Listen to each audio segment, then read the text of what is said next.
Le miraculeux voyage de Paul, de persécuteur à apôtre, une transformation divine inattendue. Dans la 3e année de Joachim, alors que le peuple de Dieu était en proie à des divisions, un homme nommé Saül, fervent persécuteur des chrétiens, s'avançait avec une ardeur inégalée. Saül, un pharisien de la tribu de Benjamin, était un homme de la loi, convaincu que sa mission était de préserver la vérité ainsi que les traditions mosaïques d'Israël.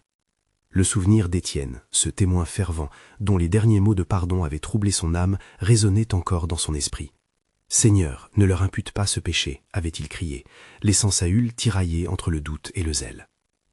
Équipé de lettres du grand prêtre, il se dirigeait vers Damas, déterminé à traquer et à arrêter tous les disciples du Christ qu'il pourrait dénicher. La ville, connue pour sa beauté et son commerce, était sur le point d'être le théâtre d'un affrontement spirituel. Les artisans et marchands, reconnaissant son nom, murmuraient dans les ruelles, et l'atmosphère était chargée de tension. Alors que Saül avançait sur la route poussiéreuse, il ressentait chaque pas comme une marche vers la justice divine, mais aussi comme un écho des cris de ceux qu'il persécutait. Dans les maisons, les premiers chrétiens s'enfermaient dans la prière, implorant la protection de Dieu contre cet homme à la rage dévastatrice. La foi naissante était mise à l'épreuve, tandis qu'au cœur de cette tourmente, une lumière céleste allait venir bouleverser la destinée de Saül. Tout à coup, une lumière éclatante le frappa, venant du ciel, le clouant au sol, sa vue obstruée par la majesté divine. Ébloui, il percevait un murmure doux mais puissant, une voix qui coupait à travers l'obscurité de son cœur endurci. « Saül, Saül, pourquoi me persécutes-tu » À cet instant, le monde autour de lui s'effaça, et Saül comprit que ses ennemis n'étaient pas des simples hommes, mais des serviteurs d'une vérité qu'il avait ignorée. Dans un souffle tremblant, il répondit « Qui es-tu, Seigneur ?» Et la réponse, empreinte d'autorité et de compassion, résonna en lui, bouleversant tout ce qu'il connaissait. « Je suis Jésus, que tu persécutes. » La lumière se dissipa lentement, mais une cécité nouvelle, physique et spirituelle, enveloppa le cœur de Saül. Il était désormais confronté à la profondeur de ses actes. Celui qui allait à Damas avec l'intention de haine était désormais conduit par d'autres, son cœur battant au rythme d'une rédemption inattendue. Alors que Saül attendait dans l'obscurité, une autre lumière se préparait à entrer dans sa vie, celle d'Ananias, homme de foi, qui, malgré sa peur, obéirait à l'appel divin de retrouver cet ancien persécuteur. Avant de continuer avec ce récit biblique incroyable, je veux m'assurer que vous ne manquez aucune de ces histoires puissantes des Écritures. Cliquez sur l'icône de cloche et sélectionnez toutes les notifications. Ces narratifs bibliques ont transformé d'innombrables vies à travers l'histoire. Si la parole de Dieu à travers cette histoire vous bénit, s'il vous plaît, aimez et partagez avec quelqu'un qui a besoin d'entendre sur la fidélité de Dieu aujourd'hui. Dites-moi dans les commentaires, quelle histoire biblique a le plus impacté votre parcours de foi? Je suis toujours émerveillé de comment la parole de Dieu parle au cœur à travers les générations. Maintenant, continuons avec ce que le Seigneur fit ensuite. Dans les rues de Damas, Ananias tremblait à l'idée de confronter celui dont l'autorité était redoutée. Pourtant, Dieu lui révélerait que cette rencontre marquerait non seulement la guérison d'un homme, mais aussi le commencement d'un ministère qui transformera le monde. La lumière de la grâce attendait, prête à illuminer l'obscurité de l'âme de Saül. Les portes de Damas allaient s'ouvrir vers un nouvel avenir, un nouvel appel, et au milieu de cette incertitude restait présente la question brûlante. Saül, cet ancien persécuteur, pourra-t-il vraiment devenir le témoin des merveilles de Dieu ? Les échos du passé résonnaient, promettant une révélation divine au-delà de tout ce que l'on aurait pu imaginer. Ananias, homme de foi, se trouva ainsi à la croisée des chemins. Sa prière fervente s'élevait vers le ciel, le cœur lourd d'angoisse, mais en même temps rempli d'une conviction profonde. Le Seigneur lui avait parlé en vision, l'appelant à se rendre chez Saül. La légère tremblement de son corps était la concrétisation de sa peur, car il savait quel homme il avait été. Pouvait-il réellement poser la main sur le persécuteur pour lui rendre la vue ? Seigneur, j'ai entendu parler de cet homme, comment il fait du mal à tes saints à Jérusalem, et il a ici l'autorité des grands prêtres pour lier tous ceux qui invoquent ton nom, répondit Ananias avec une faiblesse palpable. La voix du Seigneur retentit alors avec douceur mais fermeté. Va, car cet homme est un instrument choisi pour porter mon nom devant les nations, devant les rois et devant les enfants d'Israël. Je lui montrerai combien il doit souffrir pour mon nom. Cette parole, comme une flamme, embrasa l'esprit d'Ananias. Dans son cœur, il comprit que la fidélité divine ne se limitait pas aux apparences, elle se manifestait souvent dans la faiblesse, la honte, la souffrance même. Avec une résolution renouvelée, il se mit en route, la main tremblante mais le pas décidé. En approchant de la maison où Saül était retenu, il se sentit tiraillé entre la terreur et l'espérance. Les paroles du Sauveur résonnaient encore comme un chant de victoire dans son esprit. Arrivé à l'endroit désigné, Ananias frappa à la porte, et un silence pesant s'ensuivit. La pièce était obscure, un contraste flagrant avec la lumière flamboyante que Saül avait rencontrée sur la route.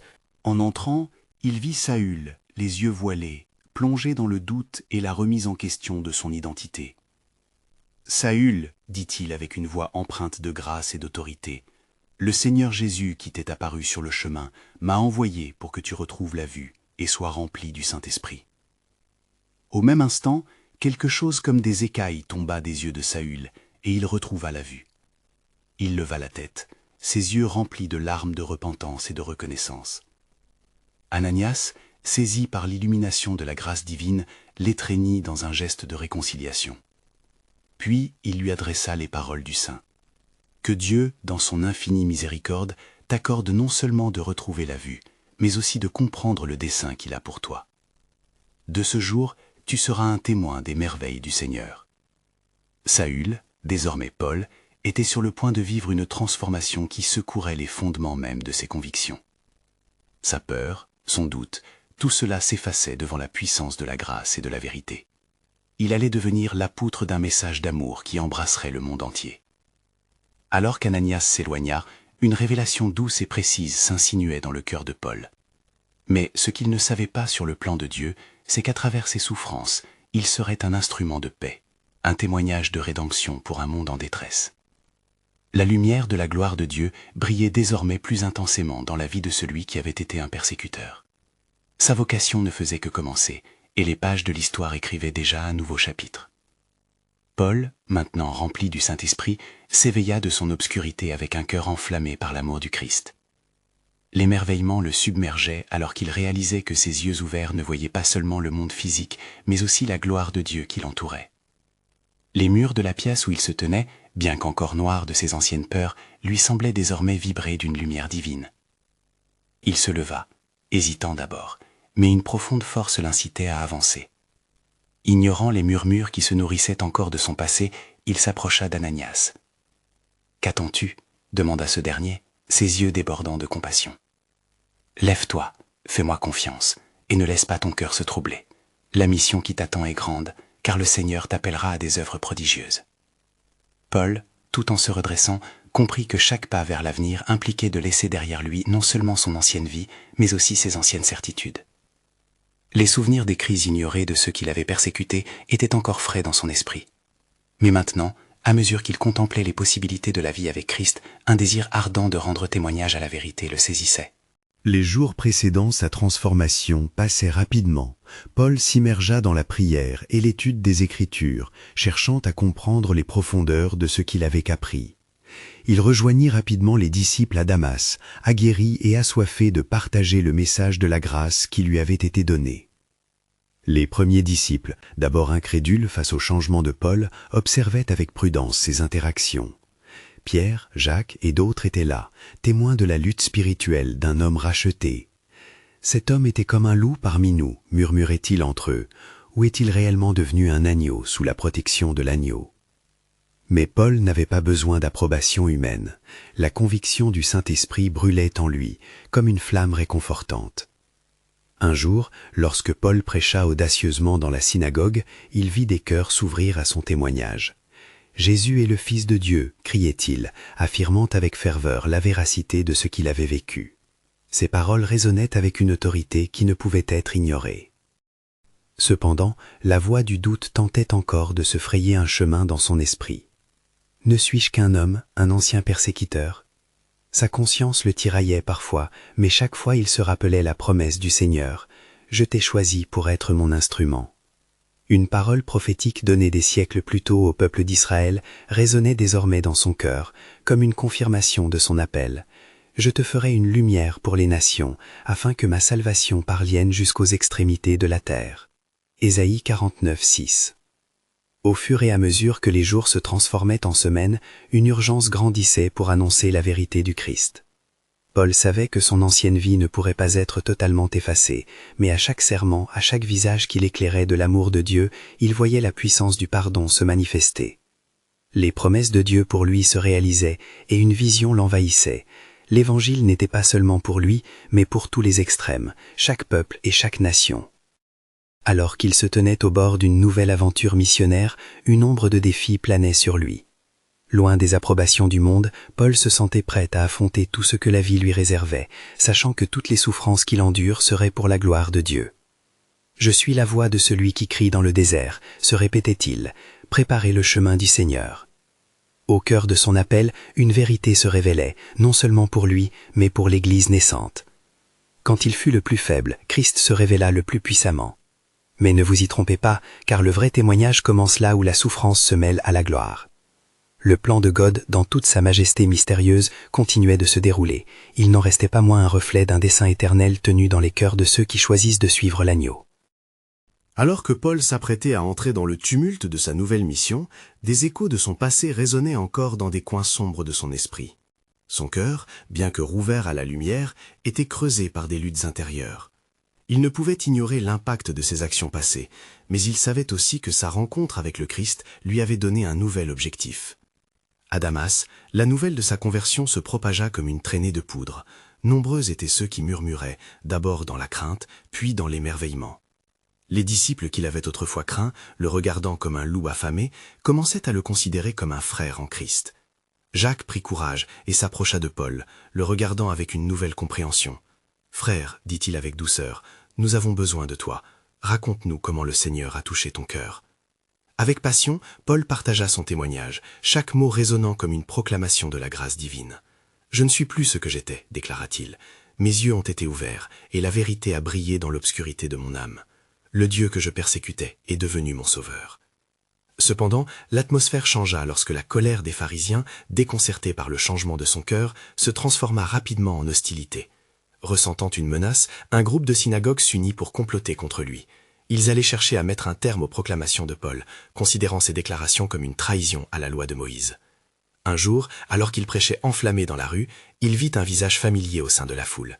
C'était un ancien allié, un pharisien qui avait partagé son désir de poursuivre les hérétiques. Leurs regards se croisèrent, et l'incompréhension fut palpable. Paul continua à parler, exposant la vérité de l'Évangile, mais des murmures de colère émergeaient, culminant dans des cris d'indignation. Devant cette opposition, des disciples, inquiets pour sa sécurité, se rassemblèrent autour de lui. Ils décidèrent rapidement qu'il leur fallait agir pour le protéger. Pendant la nuit, ils préparèrent un plan de fuite. « Nous devons le faire descendre par la muraille dans un panier », proposa l'un d'eux.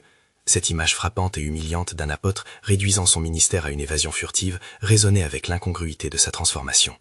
Paul, ému par la fidélité de ses nouveaux frères et sœurs, accepta ce chemin ardu.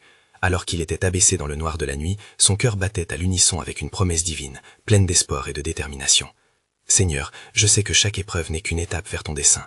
Mes souffrances et mes luttes font partie intégrante de mon appel. » La vallée de l'obscurité était désormais illuminée par la flamme de la mission que Dieu lui avait confiée. Une étoile brillait haut dans le ciel, un symbole de la lumière qui ne faillirait jamais.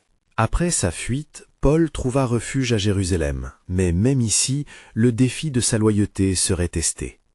Il devait confronter les autres disciples, cette fois non pas comme un persécuteur, mais comme un apôtre. Leur crainte était encore vive, et ils questionnaient la sincérité de son cœur. « Peut-on croire qu'il a réellement changé ?» disait-il, vu la réputation qu'il avait acquise. Paul se tenait devant eux, le cœur palpitant. Leurs doutes s'agitaient autour de lui comme des vagues sur un rivage tempétueux. « Je sais qu'il m'est difficile de gagner votre confiance, dit-il avec sincérité, mais la grâce qui m'a été donnée m'a transformé. J'ai vu la gloire du Seigneur, et je suis prêt à tout pour proclamer son nom. » Et alors qu'il s'énonçait, une voix retentit dans son cœur, celle qui lui avait été révélée sur le chemin de Damas. « Je suis avec toi, Paul, je t'ai choisi. » Alors qu'il se tenait au seuil d'une nouvelle réalité, un profond sentiment d'assurance s'empara de son âme. La promesse divine d'être une lumière pour les nations ne faisait que commencer à fleurir dans son esprit. Le voyage de Paul, rempli d'épreuves, se dessinait avec l'assurance que, même dans les luttes, la lumière de Dieu transpercerait les ténèbres. Car le plan du Seigneur, mystérieux et glorieux, révélait au monde entier que sa grâce suffisait à quiconque croyait. Quand nous sommes défaillants, c'est alors que sa force se dévoile. Paul, au cœur de cette épreuve, ressentait la pression des regards incrédules fixés sur lui. Pourtant, une paix profonde l'emplissait, car il savait que sa transformation était l'œuvre d'un Dieu souverain, capable de toucher les cœurs les plus endurcis. Dans les jours qui suivirent, Paul s'engageait à prier et à jeûner, cherchant des réponses en lui-même et auprès du Seigneur. Au cours d'une nuit d'intenses prières, alors qu'il se tenait seul dans un coin de la maison où il logeait, une vision s'entr'ouvrit devant ses yeux. Il vit une lumière resplendissante et l'ombre d'un homme qui semblait l'appeler. La voix était douce mais ferme. « Lève-toi, Paul, et va à la rencontre de ceux qui portent le nom du Christ. Ne crains pas, car je suis avec toi. » Cette promesse résonna comme un tambour dans son âme, un appel à apporter l'Évangile là où il n'avait jamais osé aller. Lors d'une réunion avec les apôtres, Pierre se leva pour s'adresser à Paul. « Mon frère, nous avons longtemps discuté de la mission qui nous attend.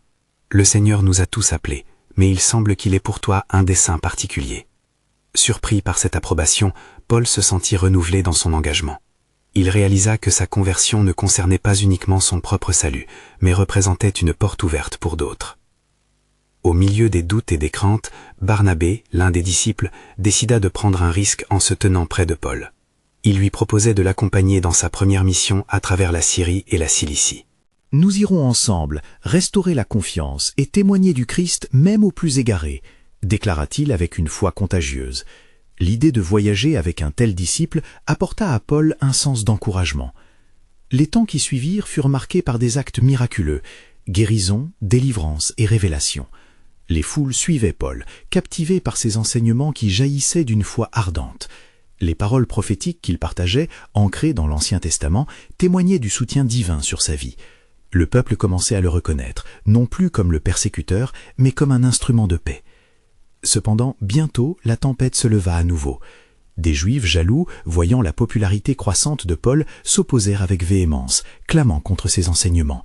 Leur rejet ne fit qu'attiser la flamme de Paul, qui, avec courage, proclama « J'apporte la lumière de l'Évangile à tous, et je partirai même vers les nations, pour que chacun sache que Jésus est le chemin, la vérité et la vie. » Dans cette lutte, ses compagnons d'évangélisation découvrirent l'importance de la prière d'assemblée. Réunis dans une maison, ils prirent un temps de communion profonde, demandant à Dieu protection et sagesse. L'Esprit Saint se mit en mouvement, et même au milieu des épreuves, ils sentaient la puissance de l'unité en Christ. En proie à des menaces de mort, Paul fut ensuite conduit en prison. Mais même là, au cœur de l'obscurité, des chants de louanges émirent de sa bouche, témoignant de sa foi indéfectible. Des prisonniers écoutaient, intrigués par sa détermination, et certains furent touchés par la grâce que Paul vivait, en dépit de ces circonstances. Car tous ces événements démontraient que la main de Dieu était à l'œuvre, accomplissant ce qu'il avait promis. « Voilà, je fais toutes choses nouvelles. » Apocalypse 21:5. La dure réalité des combats ne les détourna pas de leur mission. Au contraire, chaque défi renforçait leur détermination à avancer. Et dans l'ombre de la nuit, alors que Paul contemplait les étoiles, il se remémora la promesse remplie. Dieu l'avait choisi pour être l'apôtre des gentils. Soudain, une parole résonna dans son cœur. « La fin des temps approche, et les nations seront rassemblées autour de ma lumière. » Il savait que son voyage ne faisait que commencer. La promesse divine se dévoilait lentement, révélant un plan qui dépassait son entendement. « Et quand vous serez sous le jugement des hommes, ne craignez pas, dit une voix douce, car vous serez des témoins fidèles de ma grâce, même devant les puissants. » Alors que l'obscurité entourait les murs froids de la prison, Paul répondit à l'appel de la foi avec une ardeur renouvelée. L'ombre des menaces pesantes ne pouvait éteindre la lumière de son espérance. En lui brûlait le désir de poursuivre la mission que Dieu lui aurait confiée. La perspective de quitter les ténèbres des chaînes pour porter l'Évangile vers les nations enflammées le portait, tel un phare sur la mer tumultueuse. À travers les barreaux de sa cellule, il percevait les murmures de ceux qui s'étaient rassemblés autour de la nouvelle qu'il était emprisonné. Des voix familiarisées, celles de croyants, élevaient des prières dans la nuit. À chaque supplication, Paul ressentait la puissance de leur unité, comme un encouragement divin porteur de force. « Seigneur, fais de moi un témoin, même ici », sollicitait-il en silence. Soudain, la terre trembla légèrement, et un éclat de lumière pénétra la prison. C'était l'Esprit du Seigneur, qui se manifestait avec autorité. L'ombre des chaînes disparut lorsqu'un ange du Seigneur apparut, et la voix céleste ordonna « Lève-toi, Paul, et sors ». Sans hésitation, Paul se leva, et les chaînes qui l'avaient retenu tombèrent à terre comme des feuilles fanées au vent de l'automne. Dans un état de stupeur, il suivit l'ange à travers des corridors sinueux et des portes qui s'ouvraient devant lui avec la douce caresse du souffle divin. Paul se retrouva soudain à l'extérieur, là où la nuit étoilée s'étendait au-dessus de lui, illuminé par la majesté de l'univers créé. Après avoir parcouru quelques pas, il s'arrêta et réalisa. Sa liberté n'était pas un simple acte de délivrance, mais le début d'un nouveau chapitre dans son ministère. Au fond de son cœur, il savait que les épreuves ne faisaient qu'annoncer des défis plus grands qui l'attendaient. Il devait retrouver les disciples, les élever dans la foi au milieu de l'adversité. Le lendemain, Paul se dirigea vers Antioche, où les croyants se rassemblaient avec inquiétude, cherchant des nouvelles de leur apôtre bien-aimé. À son approche, une frénésie d'exclamations s'éleva.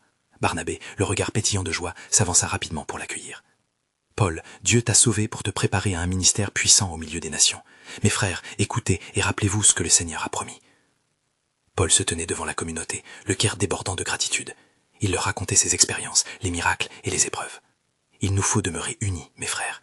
Les temps approchent et l'ennemi cherche à semer la discorde. N'oublions jamais que nous avons reçu un esprit de force et non de crainte, déclara-t-il, ému. Les disciples, nourris des récits de Paul, avaient foi en ses paroles, et leur détermination semblait se renforcer avec chaque récit de la grâce de Dieu à l'œuvre en lui. Ensemble, ils levèrent les mains vers le ciel, dans une prière collective pour la protection et le courage, conscients de la portée de leur mission. Au-delà des frontières de la ville, une promesse divine résonnait dans l'esprit de Paul. « Je vais devant toi, et je préparerai le chemin. » Il savait que la parole du Christ ne vacillerait jamais, même au sein des adversités et des menaces. Ainsi, renforcé par sa communauté de croyants et soutenu par l'Esprit Saint, Paul se mit en route pour embrasser son futur. Sa mission ne faisait que commencer, et de chaque pas qu'il ferait, il porterait le message de la rédemption. « Car voici, les jours viennent, dit le Seigneur, où je ferai un nouveau pacte avec mon peuple. » Jérémie 31, 31. Cette promesse résonnait à travers le temps, révélant que le plan souverain de Dieu s'étendait bien au-delà de ce qu'il pouvait imaginer. Les nations attendaient encore, leur cœur marqué par le besoin d'entendre la bonne nouvelle. Paul savait qu'il était l'instrument de cette révélation. Alors que Paul s'apprêtait à quitter Antioche pour reprendre sa mission, une profonde paix l'envahit. Dans son cœur, il discernait la voix du Seigneur, lui révélant que de nouvelles régions l'attendaient, de nouveaux défis à relever. La route serait jalonnée d'obstacles, mais chaque pas serait une proclamation de la gloire de Dieu aux païens, illuminant les ténèbres par la lumière de l'Évangile. Il s'était préparé avec soin, unissant ses forces à celles de Barnabé et d'autres disciples qui, inspirés par sa conviction renouvelée, se joignaient à lui. Ensemble, ils s'embarquèrent sur un bateau, voguant vers des rivages inconnus. En dépit de l'instabilité de la mer, leur foi était comme une ancre, ferme et sûre, prête à défier les tempêtes qui viendraient. Alors qu'ils prenaient la mer, une tempête tumultueuse se leva, balançant le navire de manière inexorable. Les vagues rugissaient comme des fauves en colère, menaçant de dévorer l'embarcation. Les marins, accablés par la frayeur, supplissaient leur sort, mais Paul, d'un calme surnaturel, s'inclinait en prière, reliant sa voix à celle des croyants. « Seigneur, prends ce vaisseau dans ta main, priait-il avec ferveur. Que ta volonté se fasse, car nous sommes ton instrument. » À ce moment précis, un souffle apaisant parcourut l'embarcation. La mer, d'abord déchaînée, se mit à se calmer. Les marins, stupéfaits, réalisèrent qu'ils étaient témoins d'un miracle et Paul en profita pour témoigner de la puissance de Dieu. Leurs cœurs, touchés par sa foi silencieuse, commencèrent à s'ouvrir à l'Évangile. Arrivés à destination, ils furent accueillis par les regards curieux des habitants. Ces gens, affligés par des pratiques idolâtres, étaient en quête d'un espoir qui les transcenderait. Paul, avec Barnabé à ses côtés, prêchait audacieusement, proclamant « N'ayez pas peur, car le Dieu de ciel et de terre s'est révélé au monde par son Fils Jésus-Christ. » Certains reçurent la parole avec joie, d'autres, ravis de leur tradition, se montrèrent hostiles. Cela ne découragea cependant pas Paul. La persécution ne ferait qu'augmenter la détermination des croyants à continuer à prêcher et à témoigner. Une nuit, alors qu'il méditait sur les Écritures, une vision lui apparut. Il vit un homme de Macédoine, levant les mains, suppliant « Viens nous aider ». À cet instant, son cœur fut enflammé par un nouvel appel, une conviction de traverser la mer pour aller en Macédoine. Paul savait que Dieu préparait déjà les cœurs pour recevoir la bonne nouvelle. Réuni avec ses compagnons, il partagea cette vision. « Nous sommes appelés à aller là où le besoin est grand », annonça-t-il, ayant conscience que chaque pas les rapprochait des promesses divines. Le groupe se mit en route, armé de la vérité qui transcende le temps. Tandis qu'ils se dirigeaient vers cette nouvelle terre, Paul ressentit l'importance de leur mission. Le défi était grand, mais la fierté du ciel plus grande encore. La voix du Seigneur continuait de résonner en lui. « J'ouvrais des portes pour ceux qui sont désireux de me servir. » Ainsi, le chemin de Paul ne faisait que commencer, et chaque jour, chaque prêche, chaque résistance contre la tentation de la peur faisait éclore une foi solide en lui. À chaque détour, l'histoire du salut s'écrivait, et les chaînes du péché se brisaient. « Il viendra un temps où son nom sera adoré parmi toutes les nations, déclara Paul, s'appuyant sur la promesse divine. Le plan souverain de Dieu, inchangé mais révélateur, continuait d'avancer, apportant lumière et vérité au cœur désespéré. Car voici, je suis un Dieu proche, dit le Seigneur, et non un Dieu éloigné. Jérémie 23, 23. De cette promesse, il s'avancerait, sachant qu'aucun terrain n'était prohibé au souffle divin. Alors que Paul et ses compagnons accostèrent sur les rives macédoniennes, une atmosphère d'anticipation flottait dans l'air, porteuse d'une promesse divine. Les cris de la mer avaient cédé la place aux murmures de la terre promise. Ce nouveau contexte résonnait avec la profondeur spirituelle de leur mission. Les âmes ici avaient soif d'une vérité qui leur était jusqu'alors inconnue. En marchant sur cette terre étrangère, Paul ressentit une force nouvelle l'envahir. Chaque pas était une réponse aux cris de cet homme de sa vision. Chaque esprit touché, l'écho de l'appel céleste. Ils se retrouvèrent bientôt à Philippe, une ville au carrefour des cultures, où la lumière de l'Évangile pouvait être perçue comme le clairon du ciel prêt à retentir. D'une voix forte et engageante, Paul s'éleva parmi les foules, prêchant le Christ crucifié et ressuscité. Car je vous rappelle, chers amis, que nous avons été appelés à être témoins des merveilles de Dieu. Écoutez-moi, car c'est par la grâce que nous sommes sauvés. Il vit des visages s'illuminer de compréhension, mais en même temps il remarqua l'ombre de la méfiance. Les cœurs étaient divisés. Lors de l'un de ses discours au bord d'une rivière, un groupe de femmes, parmi lesquelles se trouvait Lydia, une teinturière de pourpre, écoutait attentivement. Le Seigneur ouvrit le cœur de Lydia pour qu'elle accepte ce qu'il avait dit. C'était une joie indescriptible pour Paul de voir Dieu agir de manière tangible. Ainsi, une église se formait dans cette maison, emblématique du royaume de Dieu qui perçait les ténèbres, méditait-il. Cependant, la paix qu'il avait ressentie à son arrivée était bientôt troublée. Un esprit de divination habitant une jeune esclave le suivait, criant « Ces hommes sont des serviteurs du Dieu Très-Haut, annonçant le chemin du salut ». Les jours passèrent, et après de multiples perturbations, Paul, irrité, ordonna à l'esprit de sortir d'elle. À cet instant, la jeune esclave retrouva sa liberté, mais la réaction des maîtres fut brutale. Leur perte financière les entraîna dans une fureur inébranlable. Convoqués devant les magistrats, Paul et Silas furent battus de verges, puis jetés en prison. Ce fut une nuit plongeant cet endroit dans l'obscurité, mais leur esprit restait enflammé par la lumière divine. « Seigneur, même ici, dans la souffrance, nous te louons », chantaient-ils, leur voix résonnant comme un fleuve de louanges. Les portes de la prison furent soudainement secouées, et un tremblement de terre retentissant fit vibrer les fondations. Les chaînes qui les retenaient tombèrent comme de vieilles feuilles, témoignant de la toute-puissance de Dieu. Le gardien de prison, témoin de cette délivrance prodigieuse, s'approcha, tremblant, et leur demanda « Seigneur, que dois-je faire pour être sauvé ?» Avec une fervente assurance, Paul répondait « Crois au Seigneur Jésus-Christ, et tu seras sauvé, toi et ta maison. » C'était là, au cœur de la détresse, que la grâce de Dieu se manifesta avec le plus de puissance. Cette nuit-là, non seulement Paul et Silas furent libérés, mais des âmes furent sauvées, démontrant une fois de plus que là où le péché abonde, la grâce surabonde.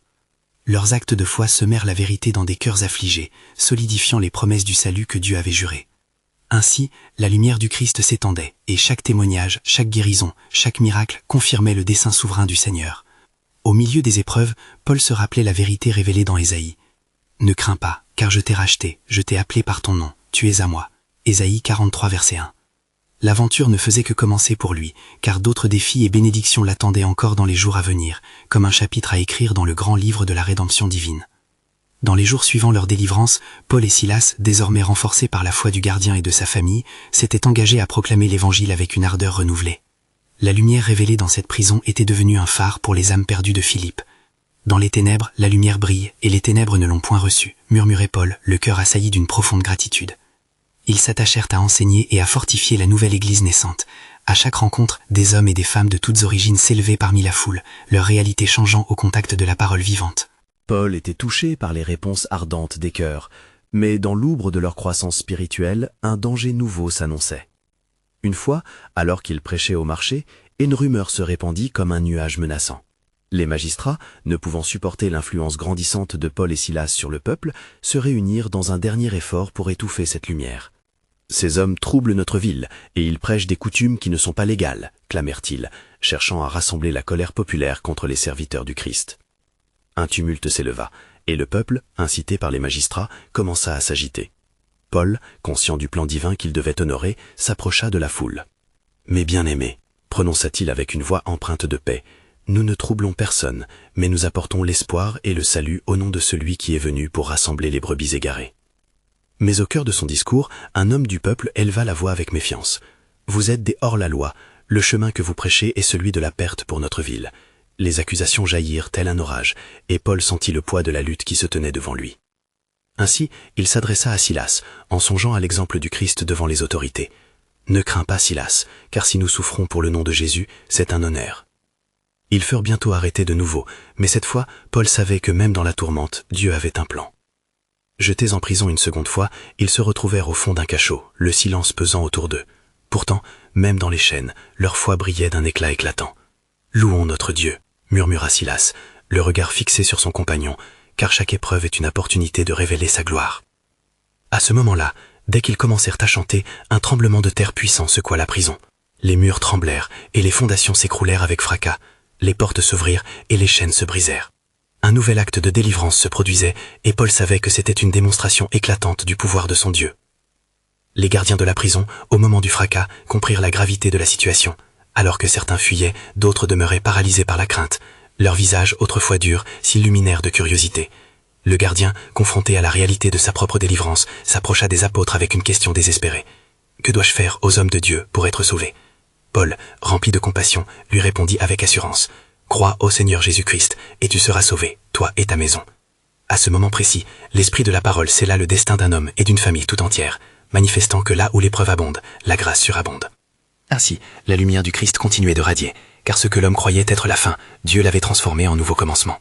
Alors que Paul contemplait cet événement où les cœurs étaient touchés, il se rappela cette vérité.